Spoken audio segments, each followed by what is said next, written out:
Welcome into the Auburn Postgame Show brought to you by Medical Properties Trust.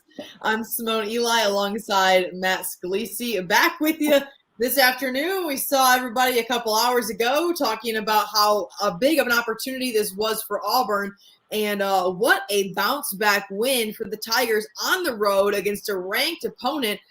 In what was really flawless in a lot of ways. I mean, some errors here and there, but just a little bit of everything for Auburn on offense, on defense, to come back from being down, momentum shifts. Matt, just an unbelievable performance, really. I mean, folks are blowing up Bo Nix. I mean, a few hours ago, they were saying, start TJ Finley. You know, it's a little crazy. Yeah, how the tables turn. I mean, look, I think it's funny how maybe Bo Nix has taken the place of the voodoo doll that Gus Malzahn used to be when it comes to things not going well or going well for Auburn. Yeah. But look, that's sports for you. Fans are gonna find somebody whose fault it is when things aren't going well. But it's hard to deny at this point that Bo Nix is a different player than he was in the early games, in the Georgia State game. Some light has come on with Bo Nix, and maybe it was the decision to bench him by Brian Harsin that sort of flipped a switch for Bo Nix. He definitely, I think, has played better football the last 3 games in a row. Even in a losing effort against Georgia, I thought he had a better game than he did to start the season in those first few games. Yeah. And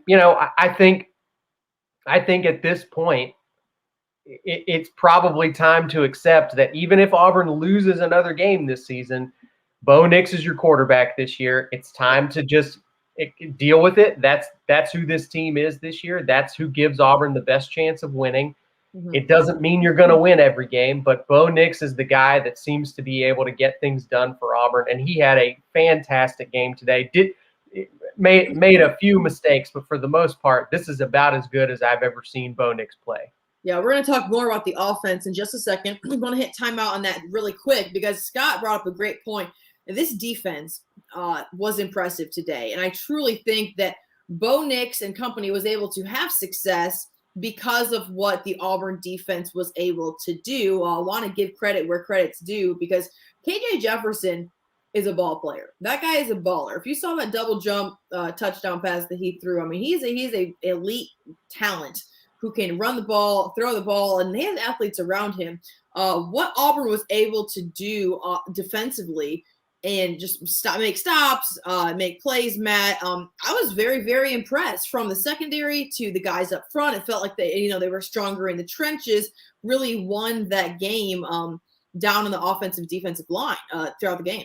I agree, and I think you look at a couple of things. I mean, you break down the stats in this game for Arkansas, actually pretty comparable stat lines between KJ Jefferson and Bo Nix. They both completed 21 passes. Mm-hmm. Bo Nix had more yardage at 292 versus Jefferson's 228. But then you get KJ Jefferson runs for 66 yards on the ground, 2 touchdowns passing. I mean, it was a pretty good game for Jefferson.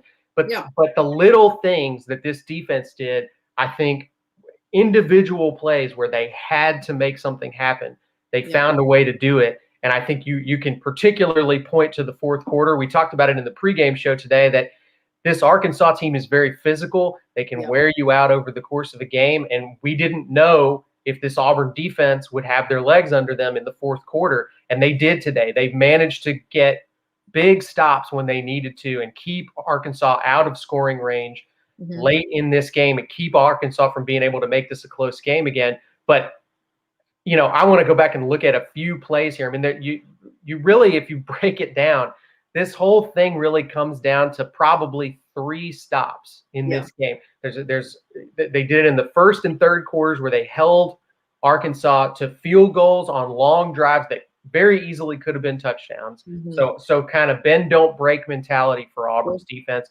And then, of course, the huge play, the non-offensive touchdown that they get of stripping the ball from KJ Jefferson in the end zone and scoring. I mean, those are basically, you're talking about 2 big third down stops. Yeah. And actually a couple of fourth down stops as well thrown into this game for Auburn. And then the turnover into a touchdown. I mean, the defense, as good of a game as Bo Nix played, and he certainly took care of the ball for the most part and didn't do anything to blow his opportunities. But this Auburn defense came up huge in big, crucial moments. And I think that's a very good sign to see that this team can do that in a high-pressure situation. Yeah, I cannot overstate how significant that fumble return in the end zone was there in middle of the third quarter. Because if you look back at what had just happened in this game, okay, and we've seen this happen before for Auburn, the wheels start to fall off. The Tigers come out really strong. I mean, Bo Nix 5 of 5 on that first drive, go up 7-0. Auburn's up 14-3. Looks like that they're going to take that 11-point lead into the break. Then, bam, the touchdown with 18 seconds. Then they come out of halftime and the Hogs score again, a 14-point swing. It is easy peasy in the SEC to just hang it up at that point. And instead, Auburn responds with a huge, like you said, non-offensive touchdown, then followed by what felt kind of like the dagger, although the game was far from over. But that 71-yard touchdown pass from Nix to Robertson, I mean, he dropped that right in the breadbasket. I mean, we don't see that. We have not seen that from an Auburn team since I've covered Auburn. It's been a hot minute to see that sort of those back-to-back type of plays. I mean, that was impressive. I think the deep ball being a factor now for Auburn is a game changer. I think it was a big deal in this game and kept Auburn from having to complete a couple of more long, sustained drives. Because really, if you in a game like this, we thought Auburn might struggle running the ball against this Arkansas defense, and they did. It was not a spectacular day for the Auburn running backs. You go and look. I mean, Tank Bigsby with 68 yards on 18 carries. Jarquez Hunter only 27 yards on 10 carries. Bo had obviously some really crucial runs in this game, especially that late one to get the first down and then another touchdown right after it. But for the most part, the ground game was not there for Auburn today, and they had to pass to win the game. Mm-hmm. And honestly, they needed those big plays because I don't know that they could have sustained long drive after long drive after long drive of just dinking and dunking down the field and taking what the defense gives you. Yeah. They need to blow things open a little bit sometimes, and they were able to do that today. And look, I see a few commenters in here talking about, talking about how frustrating it is to see the Auburn defense give up big plays. And I get that, but to a certain extent, that's just kind of what college football is now. You're not going to hold the other team to 0 yards and 0 points. But if you have an offense capable of generating 38 points on the road like Auburn did today, holding the other team to 3 touchdowns is a win. That's good, and that's good enough defense to get you a win in a game like this. And I think Auburn should be feeling really good right now. I know that fans don't see a perfect team, but you look at the way the rest of the schedule lines up, and I think Auburn's in pretty good shape here. I think they've got the makings of a team that can make a lot of noise and can actually make the Iron Bowl newsworthy this year. They can make it a game that people around the country actually have to pay attention to instead of a formality. So, right now, I think this team is a little bit ahead of schedule from where we thought they would be after that Penn State game. No question. And let's keep things in perspective. I'm glad you brought that up about the Penn State game. I mean, Auburn has lost to Georgia and Penn State. Now, there have been some frustrating moments, and we said this in the pregame show, but my husband and I were talking about it watching this game. I mean, they lost to Georgia and Penn State, 2 teams that we're talking about are national championship contenders. I mean, Auburn is very much in the thick of it. Has it been pretty throughout every single second? No, but a win over LSU on the road, a win over Arkansas on the road.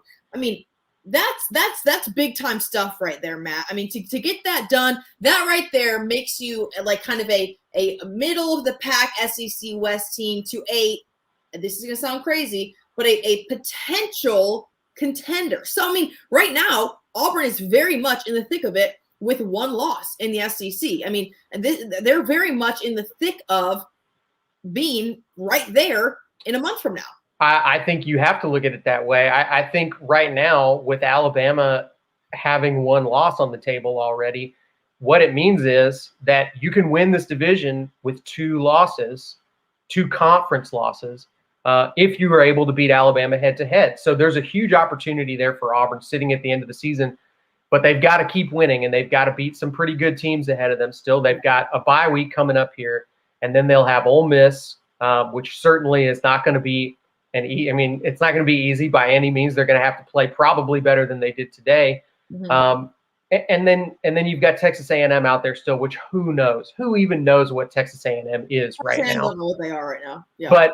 But yeah, I mean, this is a season that, as much as we all think we knew how this was going to go, we don't know. There's a lot of question marks and a lot of uncertainty ahead, which means there should be hope accompanying that. Yes. But again, and I understand wanting to demand more of your team, but look, and I'm just pulling up a few here. Mark Rader talking about the 3rd and 17. Allen talking about the defense was on the field too long, that they held their ground, but it wears you out. And I get all of that, but the truth is, that's the score. That's the truth is right there. Take those. The truth is this. When I took the that was the truth. That's the truth right there. To go walk away with a 15-point win on the road. It's situational.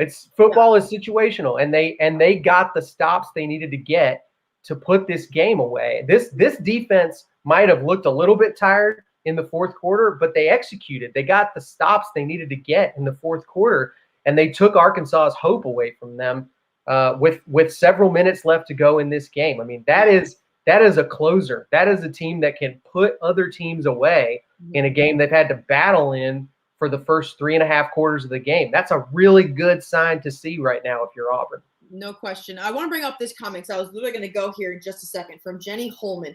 And it says, Bo played football today instead of going to a dance competition. Okay, where did those receivers come from? Here's the thing.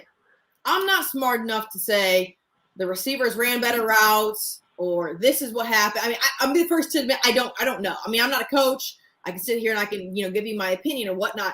What I think is that Bo Nix played within himself. He made very timely passes. I think that as he and this receiving core play more together, the more that they improve. So it's really benefiting both sides here, Nix and the receiving core, to get more reps together. Because as that is happening, we're seeing these timely throws. And we saw that a lot, just like 1 or 2 yards beyond the first down marker, where receivers, okay, maybe they are running better routes. Bo is finding them at the right time. And bigger than all that, maybe, is the protection that Bo got. Because when Bo is protected, he's way more comfortable. I know that's cliche, but it's particularly the truth when it comes to Bo Nix. Because when he is rattled and he has to make plays with his feet, it's like his brain sometimes turns off. Sometimes he goes and does things that you're like, oh, God, okay, here's Bo again. I know everyone's done it. All right, I'm not criticizing the guy, but it's the truth. Everyone's like, well, there goes Bo, doing, flipping the ball or, doing something crazy.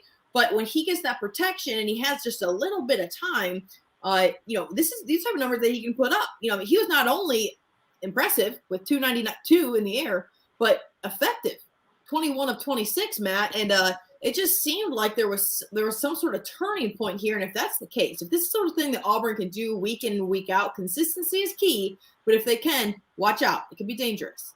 Yeah, I don't think that, again, who knows? But I don't think that the receivers not dropping the ball, just like we talked about before, I don't think all the receivers suddenly forgot how to catch when they were having these drops. I don't think all of them suddenly remembered how to catch today after having issues with it all season. I think the quarterback plays at least some part in that, and I think they had better rhythm today. I think that everybody was on the same page a little bit more offensively. And I think probably Mike Bobo did some things in terms of how he called this game that put everybody in a better position to execute and make plays today that were going to result in success for Auburn. I think the one that jumped out to me really is you look at the passes to the tight ends pretty much all day today.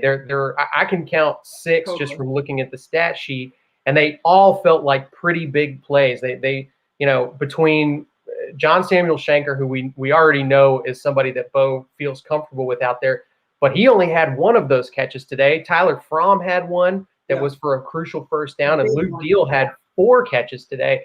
And Bo just looked really comfortable hitting those tight ends on these little, short stopping routes right past the first down line.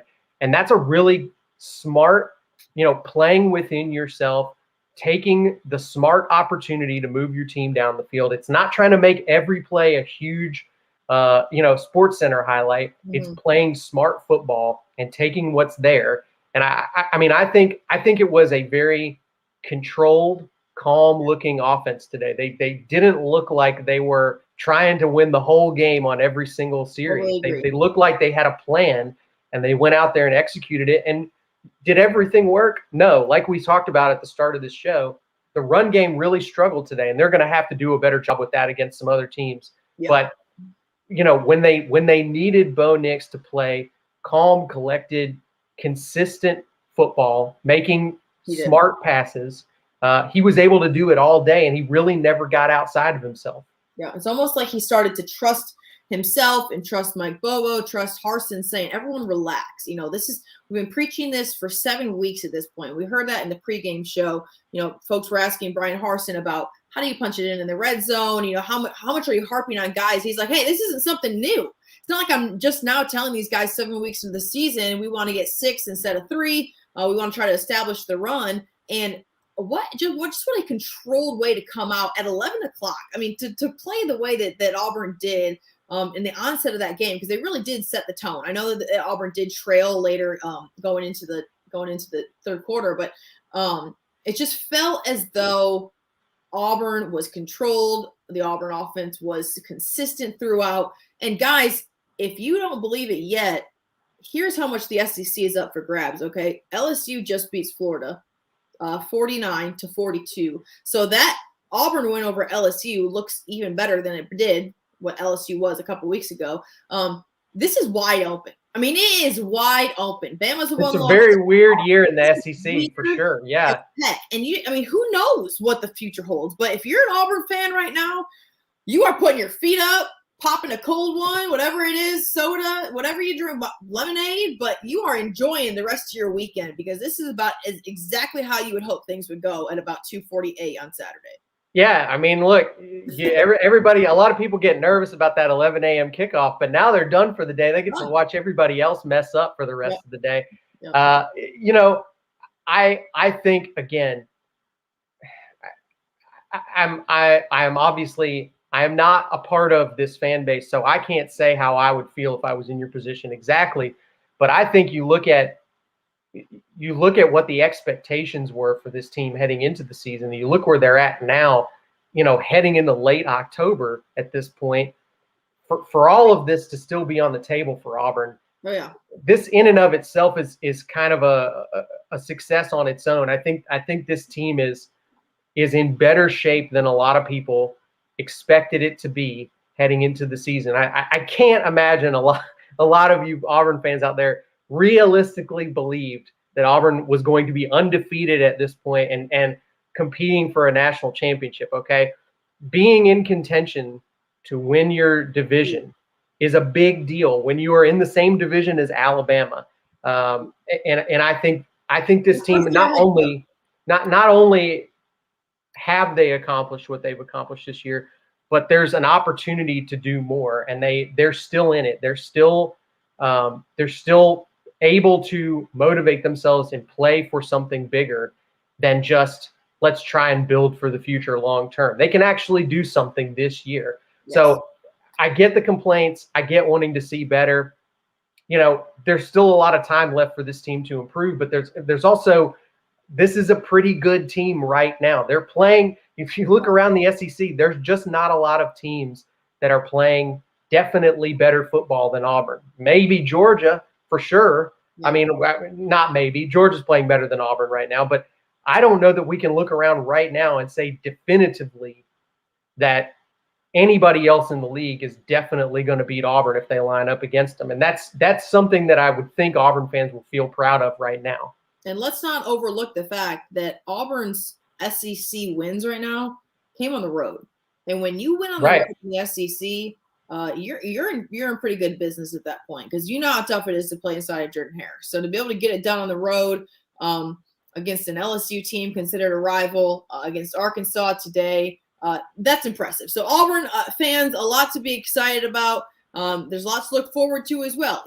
There's definitely, James will appreciate the comment here, but there's a lot more football to be played. But to this point, give credit to credit where credit is due to Brian Harsin, to Bo Nix to respond in the way that he does after being benched. Auburn gets the big win, 38-23, the final over Arkansas, number 17 Arkansas. I expect Auburn to bump back into the top 25 probably this week. When I think so. Tomorrow. But again, it's back to the drawing board, and the guys know that as they play Ole Miss next weekend. Ole Miss team who has 2 weeks. They get a bye week. Oh, Lord have mercy. Okay, well, there you go. You know what? What's better than going into the bye with a win? Yeah. I mean, that's exactly. You couldn't ask for anything better than that. Then you prepare for an unbelievable offense in Lane Kiffin and that hot mess that is over there with the Rebels. So, Matt, any final thoughts here? No, big win. I mean, I really think that this is a good moment for Auburn right now. I think fans need to be embracing the direction this program is going.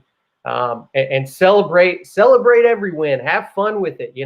Not every season is going to be perfect, and not every game is going to be a win. You should have fun when you get them. So this was a big one. I think everybody should be thrilled about this game today. Yeah. So Auburn fans, I lied. Put your feet up for today. Put your feet up for the next week. Enjoy it, y'all. 2 weeks from now, we got Auburn hosting Ole Miss. That'll be a good one there on the Plains. But for now, y'all enjoy this one. Auburn gets the big win over Arkansas, 38-23. Clicking on both sides of the ball, all cylinders for Brian Harsin's gang. Guys, thanks for tuning in to the Auburn Postgame Show. For Matt Scalisi, I'm Simone Eli. Brought to you by Medical Properties Trust. Enjoy the rest of your Saturday. Medical Properties Trust, at the very heart of healthcare.